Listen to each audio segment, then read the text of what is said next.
Right then, this is a quick video for a Honda Civic 1.6 ES diesel. As you can see here, 63 plate car, finished in silver, and the car is in absolutely stunning condition. It is beautifully clean. Now I'll go around the car for you. Apologise, it's a bit windy today and also a bit glary. That's not good for videos, so I do apologise. Front of the car, clean as a whistle. No sort of major scratches, no marks, hardly a stone chip anywhere to report back on the car. It is fantastic. Come down the near side first, again absolutely lovely and clean on the panels there. And near side front alloy in really good condition, just one spoke with a little mark on it. Worth pointing out, full set of Dunlop tyres. Tons and tons of tread. I think the one that's got the least tread's got 7mm, so they have got a huge amount of life left in them, and they're always a good sign to see. Alloy at the back there, again absolutely fantastic. Go around the back of the car. So I've been treated with kid gloves really, this car. Back of the car again, very clean. There's a couple of tiny little touch-ins on little entry marks I've done with the last owner, but again at least he's done it and it's been done rather well. Again, panels on the offside, absolutely stunning and clean. Offside rear alloy, again, really nice. I go back that way so my shadow doesn't get in the way. The panels are absolutely fantastic. And final alloy, again, really good. So externally, the car's in, it is in generally lovely condition.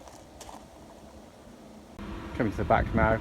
Boots absolutely huge on these Civics. You obviously got the usual 60/40 fold in the rear seats there, and been kept really nicely. Coming into the back of the car, interior like the exterior has been kept really well. Seats all look very good indeed. Loads of rear leg room. I'm not cheating because those seats are set for me. In front I'm over 6 foot tall. Front passenger door card, again very clean, including all the little recesses. Full set of original Honda mats in the car, which is always nice to see again. Front passenger seat, I've been given a lot of use. Coming to the front now, driver's door card again, lovely and clean. Footwell areas all really nice as well.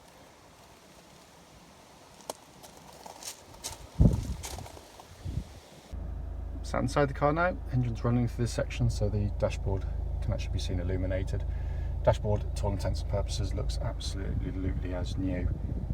It's in fantastic order. If I just come up here for you, hopefully you can see there, 65,856 miles. Put the car into reverse, get that lovely clear gridded parking camera as well. Quite often videos don't do justice to cars, and this is certainly one of them. That basically is a view you get as a driver, by the way. It's absolutely stunning, these dashboards, they really are, and everything in here working exactly as they should. Nice high spec car. You get the cruise control, auto lights, wipers, and hands-free system as well, but it's in super order. Just to quickly show you, owner's manual pack and lock and wheel nut key are both here and present in the car.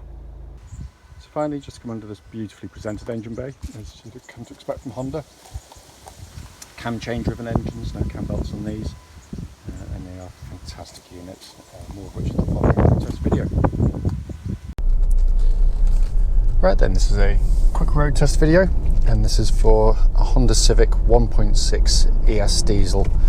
This particular car is registered FT63KKJ, and mileage at the start of the road test is 65,850 miles.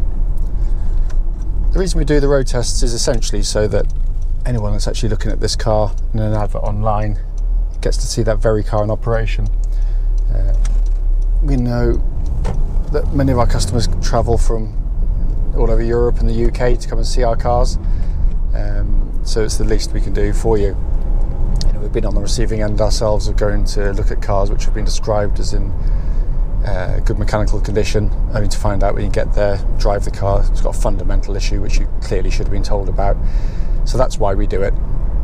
Road test is also done on these lovely quiet country roads very close to our premises. We're literally a stone's throw from the motorway. It's hard to believe there's a motorway anywhere near here because it's so quiet. The purpose of doing it on this road test is because it's the same route as any prospective buyer would go on, so hopefully be representative of what you'd feel yourself. So coming to the car itself, obviously it's been very well looked after, and it's absolutely obvious. It feels as tight as a drum. Engine starts absolutely instantly, settles to completely even and smooth idle. There are no warning lights on the dashboard at all relating to the engine or any other part of the car. But the engines themselves are brilliant units. I mean, the headline figures, obviously in terms of especially economy, unlike some unnamed manufacturers, you really do get pretty much the claimed MPGs. I've got one at the moment myself, and I only do sort of short trips, so it's not actually the best for the car, but 63 miles per gallon is my average out of mine. Longer trips, 70 miles per gallon. It's achievable, especially if you use the economy mode on the button on the dashboard there. But also, what's lovely about them, day in, day out, it's a lovely engine to sit behind. It's very quiet, nice and smooth. Pulls really keenly through the complete rev range of the car. There's no great peaks and troughs in it. But just a really cracking engine with a reputation for reliability absolutely unmatched, especially longevity. They're very long-lasting engines as well. Engine then feeds through clutch into gearbox. Clutch is absolutely perfect. It's light, smooth. Bite point is exactly where it should be on the pedal travel as well. Gearbox is an object lesson to other manufacturers in exactly how to do gearboxes, because it's brilliant. It feels more mechanical in a way it should, because the gear lever, as with most front-wheel drive cars, is attached to the gearbox under the bonnet by cables, so to get it to feel mechanical is actually really rather difficult. Honda do it brilliantly well, so it gives it a lovely, heavy is the wrong word, but it feels machined in terms of the gear changes. It's really nicely done. Well, worth pointing out, you can feel absolutely no slack in the gear change at all. It feels exactly as it did when it was new. It just has that lovely tight feel to it. Steering of the car, real strong points on the Civics. It tracks absolutely dead straight. There's no vibrations at all coming back through the steering wheel at this speed or any speed up to the legal limit.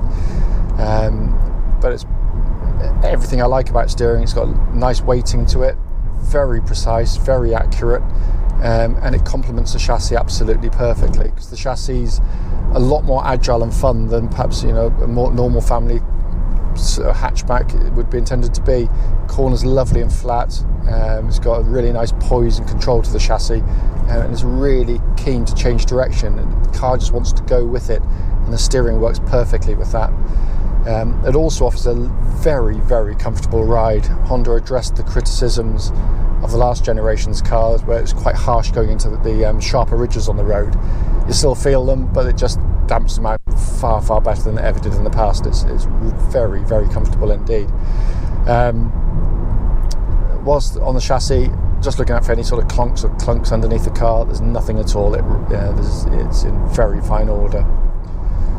Brakes on the car, just going to come to a stop around this corner anyway, so use this point to do it, but give it a nice hard shove, but then really good brake on the car. It's got nice solid pedal, feels powerful, and what I'm looking for in terms of wear is basically any kind of pulsing as you hit the brake pedal or vibrations, and there's nothing at all, and it should pull the car down straight and true without veering violently left or right, and it certainly doesn't do any of that. It feels perfect. Looking around inside the car, I've said it before and I'll say it again, this is real build quality, not just when they're manufactured new, because it sickens me to read the same reports going on and on about how the Germans make beautifully built cars. Well, they are when they're new, but that's not always the case years down the line. Paint lifts off the switches on loads of them, and it creaks and rattles.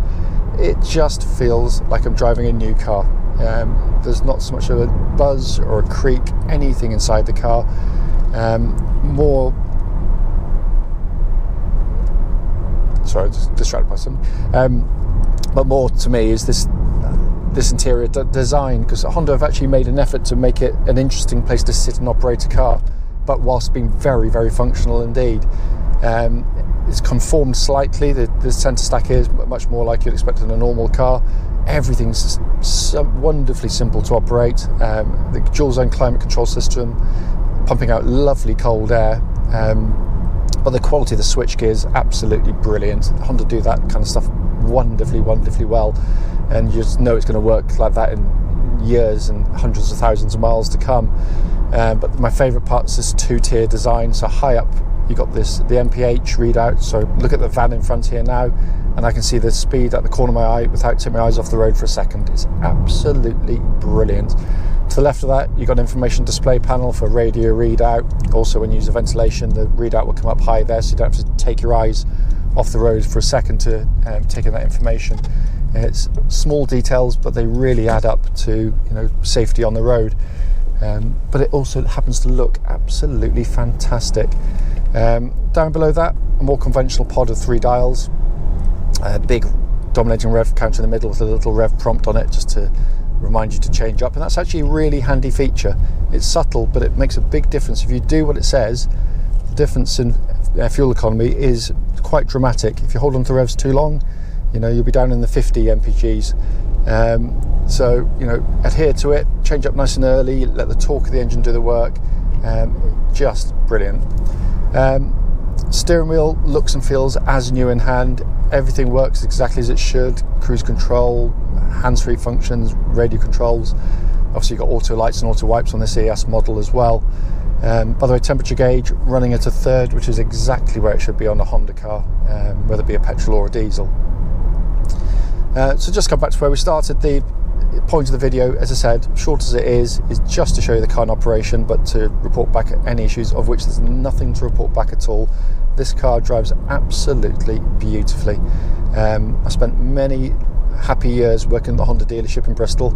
I know these cars at the back of our hand. Were sold tens of thousands of them, so if it did have an issue that was obvious whilst driving, it'd be obvious to me straight away, so I've got no excuses in that respect. As I said, obviously if you've got any questions about the car, of course, please don't hesitate, do give us a call.